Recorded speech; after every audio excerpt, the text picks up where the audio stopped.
The plan for today was to launch from Maleso all the way to the end of Cocos Island, where you can see that green arrow, then jig at that corner. It got pretty wavy over there, I guess, because east meets west water, right? It's I only jig probably twice on over 500 foot of water, up to 800 feet. I almost pulled out my reel.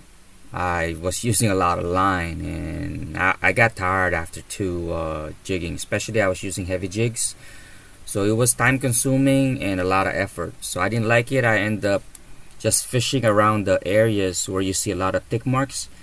That's where I end up fishing. Where you see the highlighted orange says LB, I live bait with salmonetti for about an hour and 15 minutes, and I didn't get anything.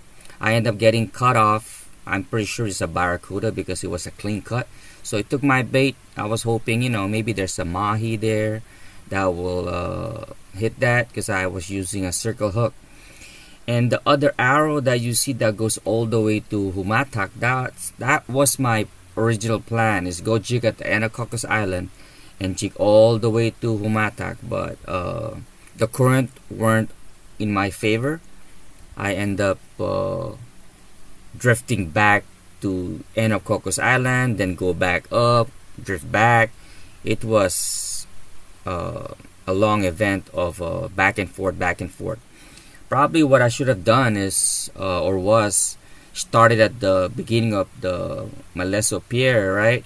And then jig, just drift all the way to the end of Cocos Island. Then I won't be tired.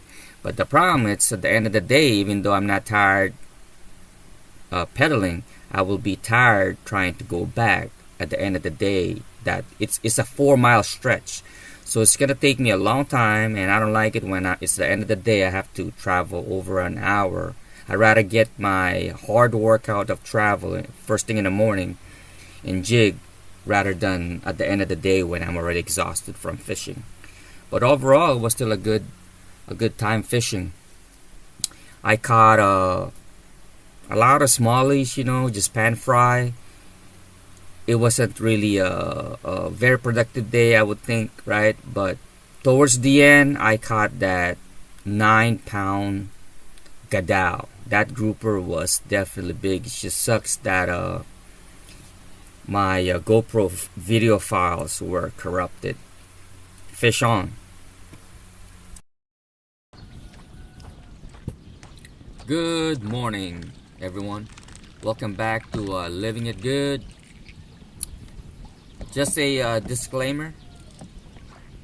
My GoPro starting recorded the corrupted files after my first jigging,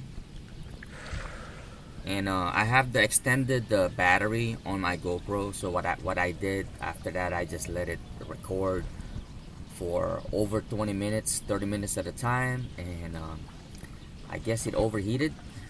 And when I got back home, all the remaining files after my first drop of jig in the morning, all of them are corrupted, which is very, very disappointing.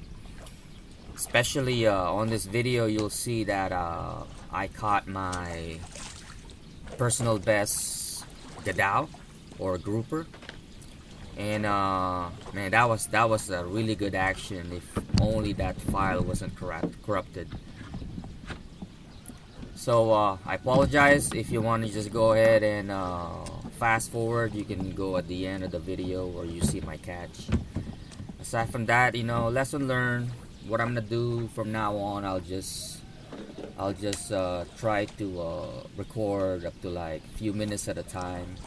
The problem on that though, while I'm jigging, I'd like to catch it on a video where I hook up, but you can't do that when you hook up and then you press record, because you could lose the fish too by not paying attention. So I'll see what I can do, but it would be awesome if I can just let my camera record, and then it captures everything, and I can edit to suit the video.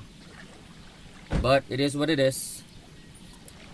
Please still enjoy the video. It's still an amazing view here on the island, and you'll see towards the middle, I think, of this video that you'll see a turtle followed me for a while. You know, I saw the turtle following me towards Cocos Island, and then I started recording, and I got it on whatever I recorded. I think a total of like 11 times the turtle surfaced and then went back. So I fast forward the time between, and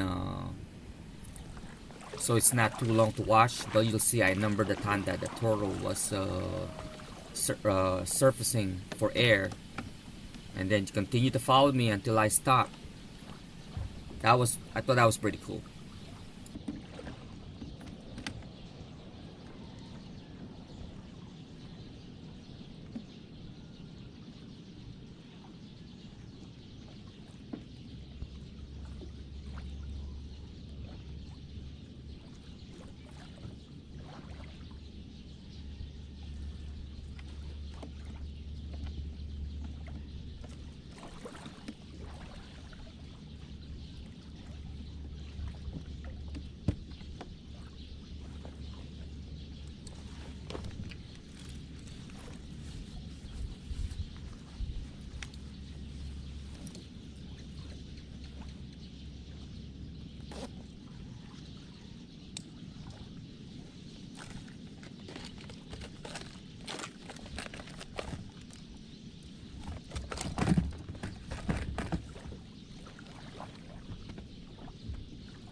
Before I start heading to the spot, I'm setting up my troll. What I have is a just a small crankbait, something that doesn't take too much drag at the back, so I don't get doesn't slow me down too much. And I was hoping, you know, I might hit a or catch a trevally on the way to the spot, but I didn't get any hits there.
sweating, boy.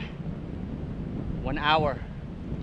Max speed of 3.8 to 4 miles an hour. Woo! Can you see the sun? It's peeking out. Sunrise. Woo.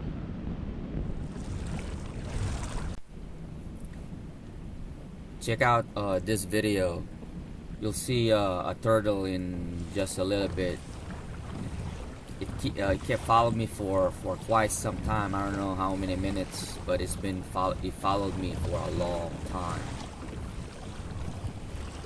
I was going an average of 4.7 to 5 miles an hour, and that was actually pretty fast because I was going with the current towards the end of my kayaking there. So I wasn't going that slow on my normal pedaling, but that turtle was definitely trying to catch up with me. Not sure what he was thinking, you know. Maybe I have food or something.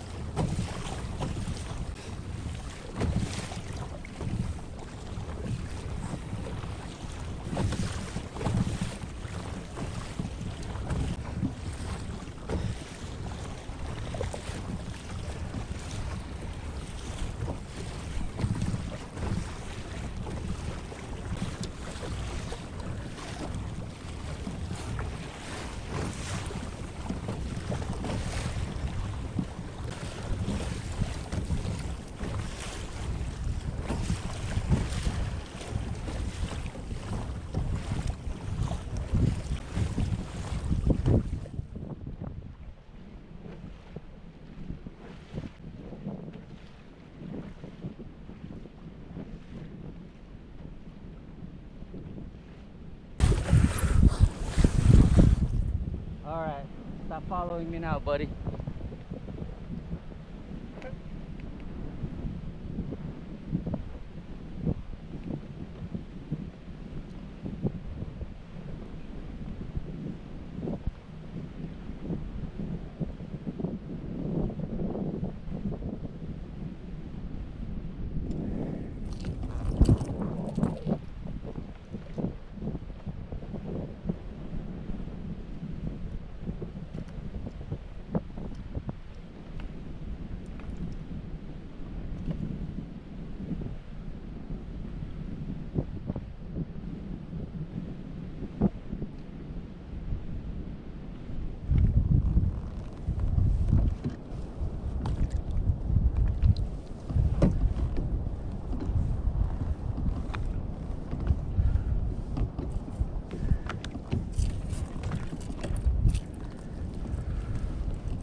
Man, this turtle's been following me.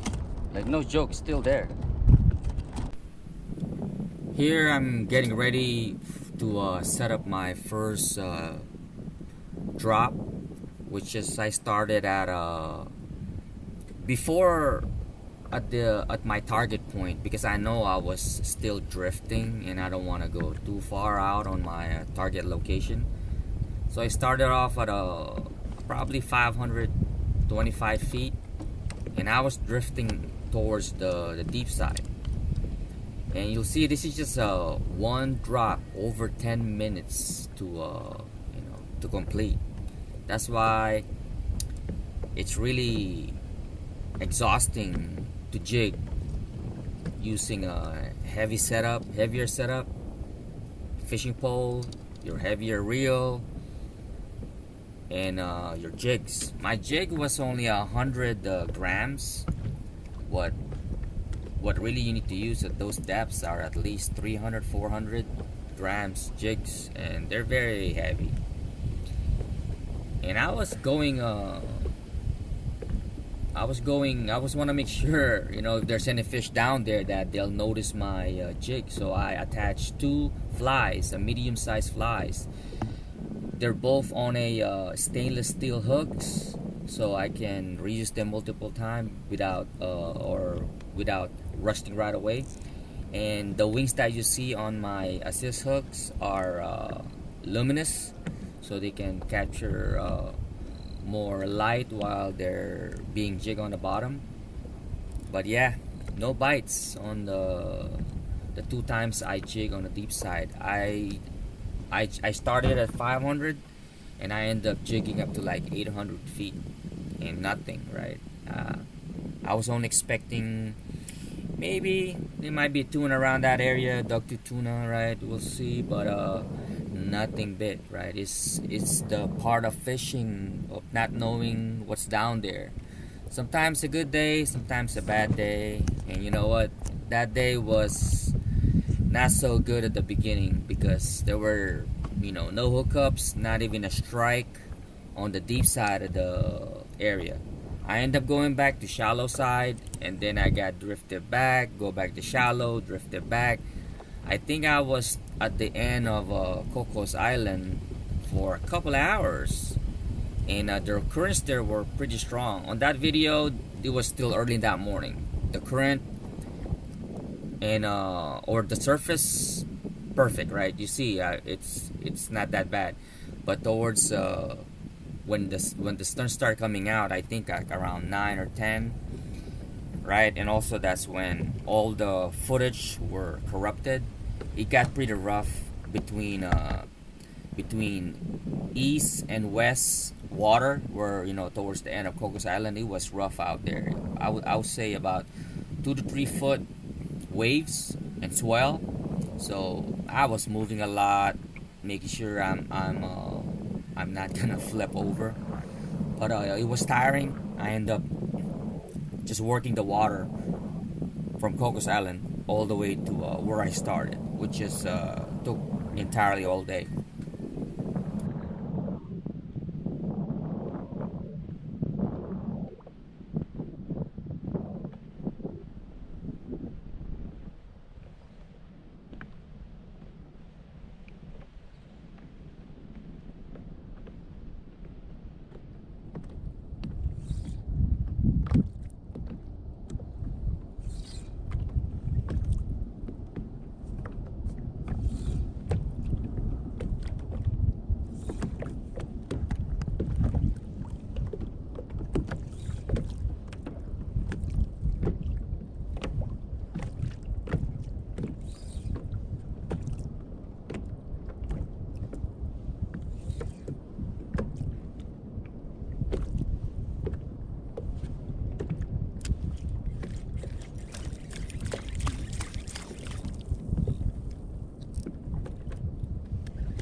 Hafa day, guys. Welcome to Living It Good. Here's the catch.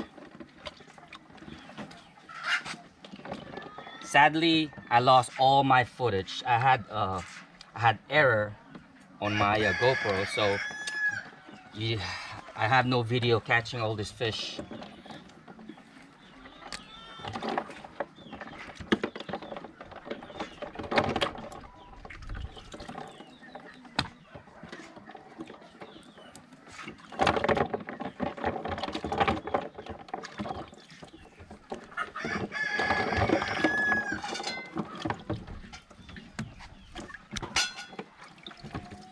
I think this is a mackerel.